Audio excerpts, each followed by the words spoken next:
Donne-moi un nom, juste un nom, et je peux te dire en moins de 30 secondes où cette personne travaille, son parcours professionnel complet, ses responsabilités exactes, et même ce que fait exactement son entreprise. Alors non, je n'ai pas une équipe de détectives privés, j'ai créé un agent FBI virtuel directement sur make.com. Et dans cette vidéo, je te montre exactement de A à Z comment j'ai créé cette machine de guerre pour mon agence. Alors déjà, je vais te montrer le concept de cette automatisation avec ce diagramme. Tout commence avec un formulaire qui a été du coup reçu. La seule chose dont on va avoir besoin dans ce formulaire, c'est le nom et prénom. On peut avoir d'autres choses, mais on n'en aura pas besoin pour la suite de l'automatisation. On va en fait demander à Perplexity. Donc Perplexity, si tu connais pas, c'est un moteur de recherche qui utilise l'IA pour faire les recherches. Donc on peut lui donner des choses d'aller rechercher sur Internet et il va pouvoir te retourner la recherche. Et donc, ce qu'on demande, c'est, ce que je vais lui demander, c'est de, en fait, avec le nom et prénom qui a été passé, qu'il aille récupérer l'URL du profil LinkedIn. Une fois que cette tâche elle est effectuée, l'URL va être passée sur ce module-là. C'est une API LinkedIn qui, en fait, va venir scraper tout le profil à partir d'un URL. Maintenant, on a deux cas possibles. Soit le lien, il est mauvais parce que Perplexity n'a pas trouvé le bon lien, ou alors le lien est OK. Si le lien est OK, on va avoir un routeur et on va pouvoir venir, dans un premier temps, prendre du coup toutes les informations de LinkedIn et créer un résumé en utilisant l'IA. Puis on va mettre à jour notre CRM. Et ensuite, si la personne en fait a mis où elle travaille et cette entreprise a un profil LinkedIn, il y a forcément le lien du site internet. Et donc on va venir, grâce à ce lien, scraper tout le site internet de l'entreprise pour savoir exactement ce que fait l'entreprise. Et on va avoir du coup un agent IA qui va venir lui faire le résumé de ce site internet à partir du site scrappé. Et on va encore une fois mettre à jour la base de données. Maintenant, dans le cas où le lien est mauvais, donc on a une erreur sur ce module, on va avoir un autre module API qui, lui, à partir d'un nom et prénom, va trouver le lien LinkedIn directement. La raison pour laquelle je le fais une première étape et une deuxième, c'est que cette API-là coûte un peu plus cher que celle-ci. Et donc, on essaye au maximum de le faire le moins cher possible. Mais quand ça arrive, on a quand même une deuxième API qui va faire le taf. Ensuite, ça va faire exactement la même chose. Donc, on va avoir un routeur qui va nous donner un résumé sur le prospect et sur le site internet.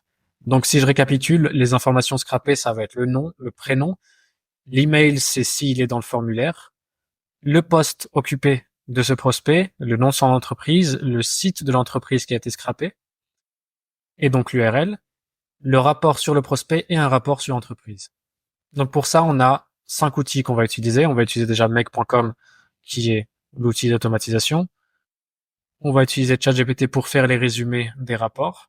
Airtable, on va utiliser comme CRM pour cette vidéo. On va aussi utiliser RapidAPI, c'est une librairie d'API, donc c'est là où on va aller trouver les API de LinkedIn. Et Perplexity, donc comme je te dis, pour rechercher l'URL du LinkedIn. Ok, alors déjà pour commencer, on va venir setup notre CRM.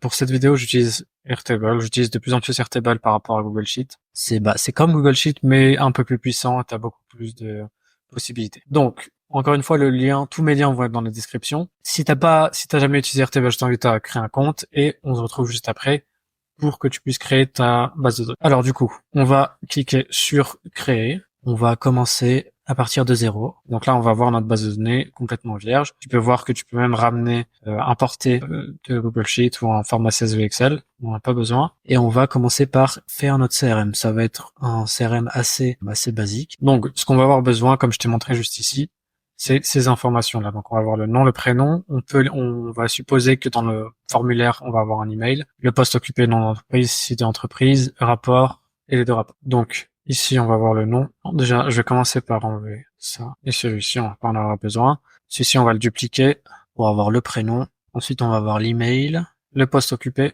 du coup, le nom de l'entreprise dans laquelle il travaille. Ensuite, on va aussi récupérer le site de l'entreprise. Là, c'est un URL. Et le rapport du prospect, on va le dupliquer. On va appeler rapport de l'entreprise. Voilà. On fait sauvegarder. Donc là, déjà, on a notre base de données qui a été créée. Je vais juste changer ce fil-là parce qu'il est très important. C'est celui avec lequel on va pouvoir identifier chaque rangée. Donc celui-ci, j'aime bien en fait mettre AutoNumber. Voilà, comme ça en fait chaque rangée ça va avoir un ID 1, 2, 3 et en fait à chaque fois quand j'ajoute une nouvelle rangée, ça va être par un ID. Donc là on peut tout supprimer. On est bon au niveau du CRM. Donc maintenant qu'on a terminé de créer notre CRM sur Airtable, on va pouvoir aller sur Make pour justement commencer à faire notre scénario. Alors pour ça, on va déjà commencer par créer un formulaire. Donc moi ce que je veux faire, j'ai pas forcément envie de venir faire tout un formulaire. Donc ce que je vais faire, c'est qu'on va donner l'impression, on va faire comme si on recevait une information d'un formulaire. Donc là je vais le créer par moi-même. On va dire qu'on a reçu le nom de la personne, le prénom de cette personne et son email. Potentiellement c'est le minimum en général qu'on demande quand quelqu'un doit remplir un formulaire. Ok, pour cette démo, j'ai pris une personne sur mon LinkedIn. Comme ça, on va pouvoir faire un test et voir exactement ce que ça va me ressortir. Donc là, j'ai son nom, j'ai son prénom. En email, on n'a pas vraiment besoin, donc on va juste mettre un au hasard. Là, on va juste imaginer que cette personne a aussi mis son email. Et donc là, si je le lance, bon, déjà, on a du coup notre formulaire qui a été envoyé, donc avec le nom, prénom et l'email. Donc ensuite, l'idée, ça va déjà de mettre ces informations qu'on vient de recevoir directement dans notre CRM, donc qui est Airtable. On va choisir créer un nouveau record. Alors avant de choisir la base, je crois que je l'ai pas. Je vais te montrer comment tu peux faire ta connexion, parce que là j'en ai déjà. Tout ce que tu as à faire, c'est cliquer sur ajouter et tu vas prendre celle-ci. Là, tu peux mettre le nom que tu veux et tu fais sauvegarder. Normalement, ça devrait t'ouvrir cette page-là. Et ça devrait te rediriger directement, ça devrait en fait te faire ta connexion automatique. Ici, tu peux choisir du coup tous tes espaces de travail. Bah, ce que je mets tous ceux qui sont en ce moment et les futures bases de données que je vais écrire. Donc en fait, tu auras juste à le faire une seule fois, print access et normalement tout va bien fonctionner. Voilà, là ma connexion elle est créée. Mis de nom. Là, on va l'appeler dans FBI. Et donc maintenant que j'ai le nom, normalement, je vais pouvoir le trouver un peu plus facilement ici. Si je mets YouTube. Donc normalement, ça devrait te connecter facilement. On peut rajouter la table 1 et là, tu devrais avoir du coup tout ce qu'on a créé juste avant. Tout a été mappé, c'est assez simple. Du coup, là, on va juste rajouter le nom, le prénom et l'email. On peut le lancer juste pour voir que ça fonctionne bien. Donc là, si je le lance une seule fois, là, normalement, si je retourne sur Airtable, voilà, on a une nouvelle ligne qui s'est créée avec du coup le nom, prénom et l'email de la personne. Moi, je vais l'enlever parce qu'on n'a pas besoin. Ok, alors là, la première chose à faire, c'est de prendre Perplexity et de choisir du coup ce module-là. Pour créer ta connexion, c'est comme créer une connexion sur OpenAI. Tu as juste à aller sur Perplexity. Donc une fois que tu es sur Perplexity, tu crées un compte. Une fois que ton compte est créé, tu vas juste aller dans les réglages, dans API, et normalement tu vas pouvoir en fait rajouter. Tu vas devoir payer déjà, rajouter des crédits, et ensuite tu pourras générer ta clé API. Donc la connexion se fait rapidement, tu fais ajouter, tu auras juste à venir coller ici ta clé API. Une fois que c'est fait, on va du coup prompter cet agent. On va déjà lui donner, normalement on est bon. On va garder celui-ci, je pense par défaut il est bien. Et donc là on va déjà créer les prompts. Alors ce qu'il nous faut, donc là j'ai déjà en fait créé le prompt. Je vais les rajouter, je vais t'expliquer un peu ce que je lui dis de faire. Donc j'ai créé du coup un premier prompt système où je lui dis que il doit trouver l'URL d'un profil LinkedIn et le ressortir en format JSON. Donc là, je lui donne des étapes à suivre. Je pense qu'il n'y a pas besoin forcément des étapes, on peut l'enlever. Et du coup, je lui donne l'exemple qui doit me sortir. Donc, ça doit être un exemple en JSON avec du coup la clé LinkedIn Profile et l'URL qu'il aura trouvé. Donc ça, je le mets en tant que système et le rôle en tant que user, donc le prompt que je lui envoie, auquel il va répondre, ça va être celui-ci. Donc je lui dis voici la personne que tu dois trouver. Donc là, je lui mets nom et je lui ai passé la variable nom et surname c'est prénom et je vais pareil passer la variable. Voilà. Et en note, je lui dis bien de juste me sortir l'output JSON. Là, on va cliquer sur OK. Normalement, j'ai rien ici. On va le lancer. On va voir ce qui me sort. C'est un peu compliqué avec Perplexity qui répond exactement ce que je veux en général.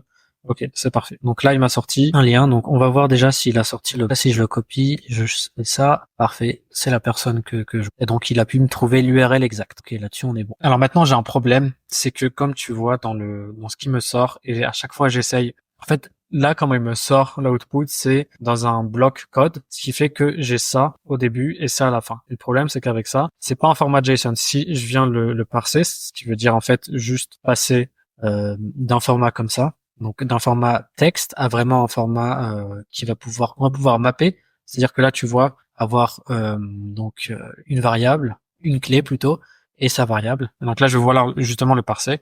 Et le problème, c'est que si je l'essaie, donc on va laisser ensemble, voilà, ce module-là. Si je choisis du coup le résultat qui me donne, donc c'est celui-ci, je vais mettre OK. Pour le test, du coup, on va copier le message et je vais venir le lancer. On va rajouter et là, ça va mettre une erreur. Et donc la solution, c'est de venir remplacer justement, de venir changer ce problème en utilisant un text parseur. Donc, en fait, on va vouloir remplacer un certain pattern avec une nouvelle valeur. Dans notre cas ici, la valeur, ça va être en fait rien du tout, comme un espace.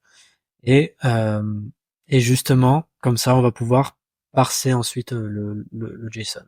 Donc, le pattern, je vais te le montrer. J'ai tout simplement fait avec ChatGPT. Je lui ai dit, voilà le problème que j'ai. Et en fait, voilà l'input que j'ai en ce moment. Donc, je lui ai mis, en fait, je lui ai sorti ce que Perplexity m'a sorti et je lui ai dit que moi, il me faut juste le format JSON. Donc, il faut que j'enlève tous ces trucs. C'est exactement ce que je dis ici. C'est qu'on veut enlever tous ces patterns-là, tous ces caractères-là, et le remplacer dans une nouvelle valeur. Et en fait, on va juste faire un espace pour exprimer rien du tout. En fait, on veut pas le remplacer, on veut juste l'enlever. Ensuite, du coup, on va donner le contenu justement qu'on veut remplacer. Donc là, si on le relance, alors ce que ça donne maintenant? Ok, là en fait, j'ai un problème souvent avec Perplexity et c'est assez compliqué, c'est que j'ai du mal à le prompter parce qu'en fait c'est des modèles open source et ils sont pas forcément très réceptifs aux instructions que tu lui donnes. Et là, tu vois par exemple, malgré le fait que je lui ai dit de toujours juste me sortir le JSON, il va en fait aussi m'écrire quelque chose d'autre. Donc là, il me dit qu'en fait, le profil LinkedIn, c'est pas directement trouvé par ses sources, mais c'est plus lui qui a fait une prédiction, qui s'est dit, en fait, il a pris le prénom et le nom, et il l'a mis après, en fait, on a juste eu de la chance que cette personne-là, elle soit, son LinkedIn soit en fait juste son prénom et son nom. Le problème, c'est que on aura souvent des erreurs, et c'est pour ça, d'ailleurs, que j'ai utilisé l'autre API. Donc, je pense qu'on va faire autre chose. On va pas utiliser Perplexity, on va le faire autrement en fait. En fait, ce que je me suis dit, c'est que on va juste mettre un module qui va tester si le LinkedIn de la personne, c'est bien son prénom et son nom. Donc comme si en fait c'était Perplexity, sauf que là on va avoir beaucoup plus, ça va être beaucoup plus simple de créer. Donc ce qu'on va faire, c'est qu'on va créer juste une variable. Cette variable, on va l'appeler LinkedIn URL. Et là, je vais passer cette valeur, mais ce qu'on va faire, c'est que ça, on va l'enlever, ça, on va l'enlever. Tout ça, on n'en a pas besoin. Parce qu'en fait, Perplexity, j'ai pas l'impression qu'il va vraiment chercher, chercher le LinkedIn.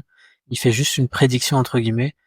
Ce que je me dis, c'est que on va juste nous-mêmes faire la prédiction et au moins j'ai pas l'IA qui m'embête avec des problèmes. Donc, on va juste passer l'URL de base de LinkedIn et on va rajouter le prénom et le nom de la personne. En général, euh, avec ça, tu vas trouver LinkedIn d'une personne, mais ça peut ne pas fonctionner. C'est pour ça qu'on va avoir après un autre module au cas où. Mais déjà, ça c'est fait. Donc, si jamais je le relance encore une seule fois, on va avoir du coup cette variable qui est créée avec le nom et prénom de la personne. Alors là, par contre, j'ai peut-être pas forcément envie. On va faire un test, mais sinon, je vais enlever le fait qu'il y ait les majuscules. Ok, ça a l'air de fonctionner. Euh, qu'il y ait les majuscules ou non, ça a l'air de fonctionner. Ok, donc pour l'instant on va laisser comme ça, on verra après si jamais ça pose problème. Ok, maintenant on va créer première requête en utilisant justement Rapid API. Donc pour ça, on va aller sur Rapid API. Donc voilà, on est sur Rapid API et j'utilise cette API là. Donc si tu tapes LinkedIn sur Rapid API, tu vas avoir celle-ci que j'utilise. Et donc celle-ci en fait, bon déjà encore une fois, si t'as pas de compte Rapid API, crée-le, c'est très simple. Ensuite, tu vas devoir venir ici. Attends, je vais te montrer sur peut-être une API où je suis pas connecté. En général, déjà, chaque API, elle a une version gratuite que tu peux utiliser où il y a bien sûr des limites, mais au moins tu peux utiliser. Quand c'est la première fois que tu utilises une API, tu vas devoir cliquer ici sur s'inscrire en fait pour l'essayer. Et en général, tu peux commencer avec le plan gratuit. Donc tu cliques ici. Et là, par contre, voilà, tu peux cliquer sur te connecter. Ça va te demander tes infos d'une carte de crédit que tu vas devoir mettre. Ça va rien te payer, tu vas rien payer. Mais c'est au cas où en fait tu dépasses la limite qui est par mois. Il y a certaines API qui auront une hard limit. Ça veut dire que si tu arrives à 200 par mois, 200 requêtes par mois pour celle-ci, tu pourras plus utiliser, mais t'en as d'autres qui, en fait, va te dire, si tu dépasses les 200, il y aura peut-être écrit plus 0,01 par exemple centimes. Ça veut dire que même si tu dépasses la limite, tu pourras quand même utiliser leur API, mais tu vas commencer à payer. Donc c'est pour ça que tu es obligé de mettre ta carte de crédit, mais ça va rien te prendre, ça va rien te payer du tout sur le moment, tant que tu dépasses pas la limite. Et si c'est une hard limit, bah t'as aucun souci à te faire. Ok, donc une fois que tu es inscrit, normalement c'est bon, tu peux revenir ici. Donc ici, tu peux voir que chaque API peut avoir plusieurs endpoints. Il y en a qui en ont qu'une seule, ça dépend vraiment de chaque API. Et ici, on va avoir besoin de celle-ci. Donc, pour utiliser cette API, tu vas avoir besoin donc de leur URL. Ce que je fais moi en général, je vais dans JavaScript, parce que HTTP, il te donne pas l'URL. J'ai jamais compris pourquoi, mais quand tu fais une requête HTTP, donc là c'est quoi la cible, c'est une requête HTTP, mais t'as pas l'URL complet. Donc je vais sur JavaScript, et là tu vois, tu vas pouvoir copier l'URL complet. On n'a pas forcément besoin de tout l'URL, mais on va quand même le prendre. Je vais te montrer exactement. Donc ici, on peut coller l'URL. On va enlever. Donc là, en fait, chaque point d'interrogation, ça correspond à une nouvelle requête. Donc là, tu vois, ça, on en a besoin. Il va falloir l'URL LinkedIn, mais du coup, nous, on va le passer dynamiquement. Et donc ici, on n'en a pas besoin. Là, on va pouvoir mettre notre URL. Et là, je crois que c'est des paramètres pour dire est-ce qu'on veut inclure donc les skills. Donc là, il a mis par défaut, c'est en false. Enfin, j'imagine que par défaut, c'est en true. Donc il faut le dire si tu le veux ou non. Si tu veux inclure les certifications, inclure tout ça. Moi, en soi, je veux tout inclure. Donc, on va pouvoir le laisser comme ça. Ensuite, du coup, on va devoir rajouter quelques headers. Donc ça, ils sont toujours mis sur API d'API. Tu peux voir que là, en fait, tes headers, ils sont là. Tu vois, set request header. Donc là, tu as la valeur ici. Donc ça, c'est pour la clé API et non. Et la valeur, ça, c'est ta clé API. Normalement, tu devrais pas la montrer comme je le fais, mais c'est pas grave. Je vais désactiver après. Donc là, tu as juste en fait à copier, coller. On va en rajouter un. On va aussi avoir besoin du post. La valeur, c'est celle-ci. Hop. Là, normalement, on est bon. On n'a pas besoin de body. Ça, on met toujours sur oui. Donc là, normalement, on est bon. On va faire un test. Hop. On va lancer une seule fois. Et normalement, on devrait recevoir du coup tout. Donc là, voilà, c'est bon. Là, c'est vert. Là, on devrait avoir toutes les données de cette personne. Voilà. Donc cette personne, elle est sur Miami. Son entreprise où il travaille, c'est Scaling with System. Là, ça donne description de sa compagnie, le domaine de sa compagnie. Je crois qu'on aura aussi le site web. Donc là, on a aussi l'URL de la page LinkedIn de son entreprise. On a aussi donc l'industrie dans laquelle le secteur dans lequel il travaille. T'as même le logo. Tu peux en fait là, ce que je te montre, donc là, tu vois notre CRM. On va juste avoir le poste occupé, le nom de l'entreprise, le site, les 1 et 2 rapports, mais en fait, cette API te donne vraiment toutes les informations que tu as sur LinkedIn. Et donc, nous, ce qu'on va vouloir, c'est surtout, on peut avoir besoin des expériences, donc savoir c'est quoi sa dernière expérience. On peut aussi, même si on veut, savoir où est-ce qu'il est allé, en fait, quelle université il est allé. Là, par exemple, on peut voir qu'il est allé à l'université de Floride. Et donc là, on a aussi son à propos où il a tout écrit. Donc ça, c'est super intéressant pour nous qu'on va venir scraper. Donc tu vois que juste avec cette API là, on a plein d'informations sur notre prospect. Et ça, c'était juste avec un nom et prénom. Maintenant, je vais te montrer comment justement on va faire le résumé de ce prospect et aussi comment on va aller scraper tout son site internet pour qu'on ait aussi un résumé sur son entreprise. Alors pour ça, on va du coup rajouter un premier routeur. Donc là, on va créer notre premier agent qui lui va s'occuper de justement faire notre rapport client. Donc au niveau du modèle, on pourrait prendre soit le 4O, soit le 4O mini. On va prendre ça, c'est un bon rapport. J'ai déjà créé le prompt encore une fois. Donc d'ailleurs, toute cette automatisation et aussi le petit graphe avec toutes les informations seront disponibles dans mes ressources. Le lien sera dans la description. Et si tu as d'autres questions, pose-les-moi en commentaire ou tu peux aussi rejoindre mon Discord. Et justement, là, on pourra en discuter davantage. Alors du coup, là, le rôle, on va faire un rôle système. Je vais donner un système prompt assez simple. Et pour le user, je vais lui donner pas mal de choses. Voilà, pour le user, je lui donne toutes ces informations-là. Donc, je lui dis, voici les informations à propos de notre lead. Donc là, je lui ai passé son full name, donc son nom et prénom. Je lui ai donné du coup sa headline. Donc si on va ici, on va dans les données. Je lui donne toutes ces informations. Donc je vais lui donner, je crois, le about. Donc je vais donner sa headline section, son à propos. Donc c'est quoi son poste actuel et aussi le site de la compagnie. Ok, je viens de le refaire parce qu'en fait à la fin on va vouloir trois variables différentes en format JSON. On va vouloir le rapport, l'URL du coup, le domaine du site et aussi donc son poste actuel. Et je lui dis bien que moi je veux quelque chose en français, je veux un output en français et pas en anglais. Et du coup là on va pouvoir mettre toutes ces informations dans un Airtable. Déjà on va le lancer une seule fois pour voir ce que ça fait. Alors avant de lancer, je t'ai pas montré, je l'ai pas fait non plus.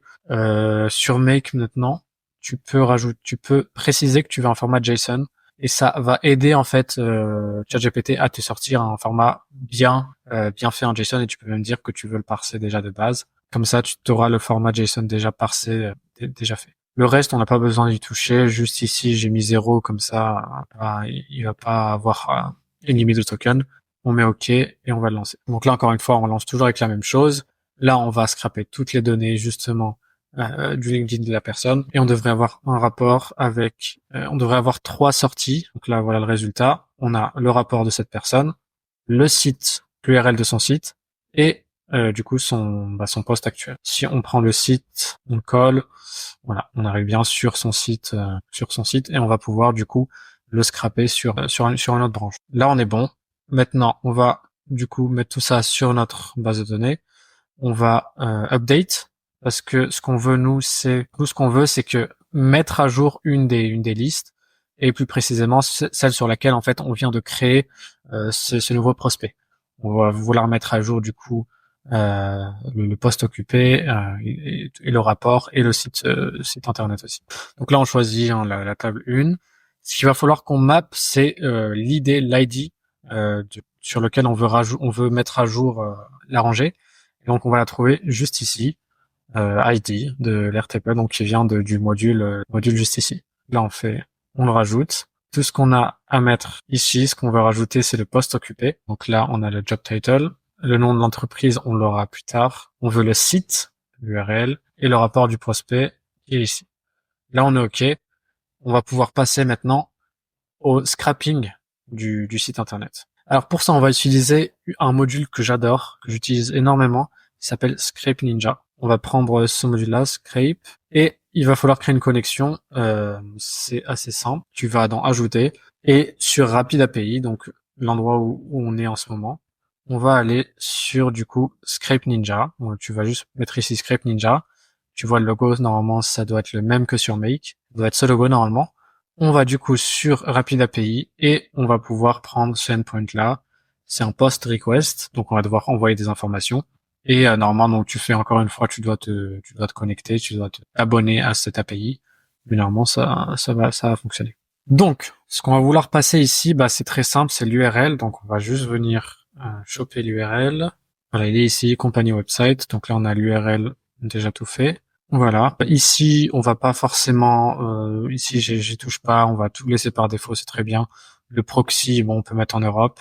C'est juste par quel serveur ça va passer. Donc. Et là, on va devoir mettre en fait un extracteur, un script que j'ai déjà fait. Pareil que ça, j'ai fait avec l'IA. Et ce script, tout ce qu'il va faire, c'est il va aller sur le site et il va scraper tout le texte qui est présent. Et en fait, il va me débarrasser de toutes les balises HTML et toutes ces choses-là qui font que à la fin, je vais juste avoir un gros bloc de texte qui correspondra en fait à tout le texte qui a été scrappé sur le site. Donc normalement, on est bon. T'as rien d'autre à toucher. Tout le reste, on le laisse en normal. On va mettre OK et on va juste faire le test. Donc je vais reprendre là ce qui m'a sorti. Je crois qu'il m'avait bien sorti il m'a sorti le site. Donc on va juste le prendre en exemple pour éviter en fait d'à chaque fois de devoir tout relancer.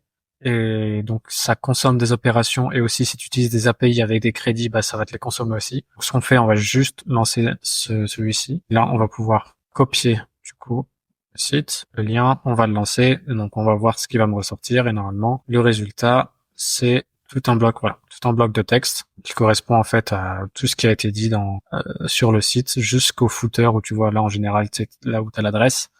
Donc là, on voit bien qu'il a absolument tout pris. Donc maintenant, qu'est-ce qu'on va faire avec ce bloc de texte? On va tout simplement, encore une fois, mettre un agent IA pour qu'il lise tout ce texte et qu'il nous fasse un petit rapport là-dessus. Alors du coup, pour cet agent, je viens aussi de faire un prompt assez rapide. Je lui ai juste dit que voilà, c'est un expert, qu'il doit en gros me sortir un résumé du site internet qui a été scrappé. Donc là, ça c'était en système prompt, et là, ce que je lui envoie en tant que prompt, c'est du coup le résultat qu'on vient de scraper, donc c'est celui-ci, et quelques notes, lui dire encore une fois que je veux juste le rapport.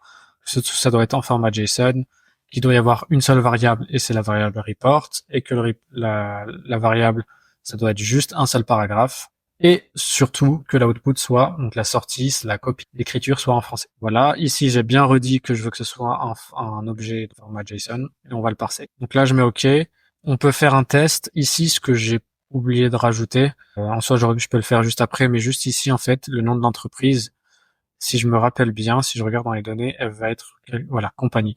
Donc en fait, on va juste passer directement cette donnée-là sur le nom de l'entreprise. Ici, on est bon, et après, donc il va falloir que je le lance. Ce que je vais faire, c'est comme avant. Donc, ce que je vais faire pour lancer juste le résumé du site, je vais copier tout ça et on va le lancer. Voilà, là j'ai collé tout le texte. On va mettre OK, juste pour qu'il nous fasse une sortie et que je puisse en fait avoir accès à cette variable-là, à l'output, pour que je puisse le mapper sur le module Airtable que je vais créer juste après. Donc là, ça me parle du coup du site. Je vais pas dit forcément en fait pour quelle entreprise il travaillait. Donc, j'aurais pu dire par exemple entreprise d'automatisation, consultant en automatisation, pour en fait, parce que lui par exemple là il est en train de me dire, alors contactant, il serait pertinent d'aborder comment leur approche centrée sur le client pourrait résoudre, voilà. Il a un peu essayé de deviner ce qu'on fait nous sur l'entreprise. Par exemple, j'aurais pu dire aussi on crée des sites internet. Ça peut être plein de choses. Et ça, en fait, ce genre de rapport, ça peut nous permettre d'avoir déjà une approche un peu plus personnalisée pour chaque prospect parce que tu as plus d'informations sur la personne, mais aussi sur son entreprise. Ça va dépendre des services que toi, tu es en train d'offrir, mais tu vas pouvoir justement prompter ces deux agents en fonction du service que tu offres pour que justement, ils puissent déjà peut-être même te donner des idées d'offres que tu pourrais donner à ce prospect. Donc là, pareil, on va utiliser la même module qui est Update Record. On va reprendre le YouTube API. C'est la même. Et donc là, on va juste venir mettre à jour notre dernier rapport. C'est celui rapport entreprise. Et j'ai oublié l'ID. Et non, on va juste remettre le même. C'est celui-ci. On clique sur OK. Et là, normalement, on est bon. On va aller sur Airtable. On va enlever tous ces records. Là, comme ça, on est à 0. Et on va pouvoir faire un test de A à Z et voir exactement ce que ça va nous sortir juste ici. Donc déjà, on clique sur sauvegarder, on va le rendre un peu mieux, et on va le lancer.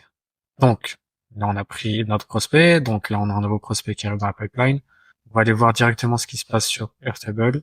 Donc là on a déjà donc le nom, prénom, email, ça venait du formulaire. On a du coup son poste, CEO, PDG, le nom de son entreprise, on a le site internet et on a surtout nos rapports. Donc là, si je l'ouvre, on peut savoir que voilà, il est fondateur et PDG de Scaling System. Il possède une expertise exceptionnelle dans la mise en place de systèmes efficaces pour aider les entrepreneurs à développer. Enfin voilà, je vais pas tout lire. Mais là, on a déjà, à partir juste d'un nom et un prénom, tu as toutes les informations sur ton prospect, sur son entreprise, donc le nom de son entreprise, le site internet que tu peux aller voir toi-même, et aussi un rapport déjà fait de l'entreprise si t'as pas le temps et si surtout tu reçois 10 prospects par jour, ton équipe commerciale elle va vraiment te remercier quand tu vas lui dire que t'as plus besoin de faire tout ça, quoi. Et donc avec ça tu peux créer des emails, quand ton commercial il va devoir appeler le prospect, avoir un appel avec lui, il aura déjà tellement d'informations sur lesquelles il pourra utiliser en fait justement pour cette approche plus personnelle. Alors maintenant, on avait un petit truc, c'est que là, tu vois, on va prédire, entre guillemets, on va penser que le lien, ça va être un nom et prénom. Le prénom et le nom comme ça. Le problème, c'est que pas tout le monde a un lien LinkedIn avec leur prénom et leur nom. Donc, ce qu'on peut faire, c'est ici, on va rajouter un error handler. Et là, on va rajouter, en fait, une requête HTTP. Et on va utiliser une autre API qui, elle, juste à partir du nom et prénom, va pouvoir me trouver toutes les informations que je veux. Donc si je retourne sur Rapid API et donc de mémoire c'était, et donc ça va être cette API là qu'on va utiliser, Google Full Profile. Si tu vas ici sur point d'interrogation, en fait à partir du nom et prénom, cette API va aller sur Google et elle va te retrouver le profil LinkedIn qui est normalement le plus probable en fait avec ce prénom et ce nom. Ça va te donner un score si je me souviens bien et en fait ça va pouvoir comme ça te trouver la page LinkedIn directement de la personne. Donc tu vois ce que tu peux mettre, c'est plusieurs données. Tu as le nom, enfin le nom et prénom. Si t'as par exemple, si dans ton formulaire t'as le nom de son entreprise, bah tu pourrais le rajouter. Tu pourrais même rajouter son poste occupé, la localisation. Par exemple pour nous, ça va être France en soi. Et si t'as d'autres mots clés par rapport à ce prospect. Et dans notre cas, nous, donc dans ce formulaire, on aurait eu que le prénom et le nom. Donc encore une fois, ce qu'on va faire, c'est qu'on va passer donc un genre de JavaScript. Donc l'URL qu'on a besoin, ça va être celui-ci. On vient le copier. On vient le coller ici. La méthode, c'est plus get, mais c'est un post. Les headers, c'est toujours les mêmes. Donc, tu vas pouvoir prendre celui-ci. Ouais, j'aurais pu juste cloner celui d'en haut, mais trop tard maintenant. Voilà, ici, c'est assez simple. Tu vas juste recopier ce que tu as mis juste avant parce qu'on utilise la même API. Donc, c'est la même chose. Sinon, ici, ça sera toujours la même chose parce que ça va être juste ta clé API, tu vois. Et par contre, sur le Rapid API Host, ça va changer d'une API à une autre. Ce sera pas la même. Ce sera pas tout le temps la même. Là, elle est propre à Fresh LinkedIn. Et donc voilà. Maintenant, c'est une post request. C'est un post request, ça veut dire que on va devoir envoyer quelque chose. Donc en général, c'est toujours, je peux pas dire que c'est tout le temps comme ça, mais en général, c'est JSON. Et je crois que mémoire, ça va être du JSON. En body, voilà, on va devoir mettre ça. Donc si on retourne sur HTTP, voilà, ça c'est le body qu'on doit mettre. Donc d'ailleurs, tu peux faire des tests. Tu peux faire test endpoint. Là, vu qu'on est en post, on va juste devoir rajouter un body. En fait, je vais tout mettre. Je crois que c'est parce que j'ai pas tout mis. Là, en vrai, la limite, on veut que ce soit 1. On va pas en demander plus parce que de toute façon, on va tout le temps en utiliser qu'un seul. Ça, on va l'enlever. Ça, on va l'enlever. D'ailleurs, ça va être beaucoup plus simple de le copier par ici. Ça va être plus formaté un peu mieux. Donc là, j'enlève. Pour le test, on va laisser la vie comme ça. Comme ça, on va pouvoir le lancer directement. Et là, on va voir peut-être qu'il va me trouver cette fois-ci. Voilà. Il m'a trouvé la même personne. C'est parfait. Et donc ça, c'est juste, en fait, avec un nom et prénom. Tu peux trouver n'importe qui sur LinkedIn. Du moment qu'il soit sur LinkedIn, bien sûr. Donc voilà. Donc ça, c'est dans l'optique où, en fait, l'URL de la personne, de ton prospect, c'est pas le prénom et le nom, mais c'est quelque chose d'autre. C'est soit le prénom avec la moitié du nom, soit c'est J. J'en sais rien. Ça va pas être forcément le prénom et le nom. Donc dans ces cas-là, on va utiliser juste le prénom et le nom directement avec cette API qui, elle, va aller sur Google et vraiment faire une recherche plus poussée. Maintenant, ensuite, après ça, donc ce qu'on ferait, c'est littéralement, c'est prendre tout ça, le copier, le coller ici, et voilà, tout simplement faire ça. On peut faire, voilà. Et en fait, on aura la même chose après. C'est juste qu'on commencera d'ici. Et après, normalement, tout est bon. Et donc cette automatisation, pour moi, elle est super, super intéressante. Parce que même moi, en interne, en fait, ça me permet d'avoir des informations sur mon prospect avant même d'avoir un premier appel avec lui. Et donc, je peux déjà un peu cerner les besoins qu'il pourrait avoir. Et ça m'aide énormément à m'organiser et en fait à déjà organiser mes appels avant même qu'ils arrivent. Donc voilà, c'était tout pour cette automatisation. Encore une fois, je vais te mettre ça dans mes ressources. Donc, tu auras juste à aller dans mes ressources. Tu pourras copier-coller cette automatisation et le mettre directement sur Make. Tu auras juste à configurer tes propres connexions. Mais tout sera prêt à l'emploi. Voilà, dis-moi quelles autres automatisations t'aimerais voir sur cette chaîne. J'en ai plein en stock parce que sur TikTok, j'en ai fait énormément. Si t'as des questions, tu me les poses en commentaire ou tu peux aussi rejoindre mon Discord. Le lien, il est dans la description. On est plus d'une centaine maintenant, donc tu peux rejoindre, tu peux poser tes questions. C'est voilà, communauté d'entraide sur l'automatisation et sur l'IA. Et je donne d'autres tutos et d'autres outils que j'utilise au quotidien. Sur ce, ciao!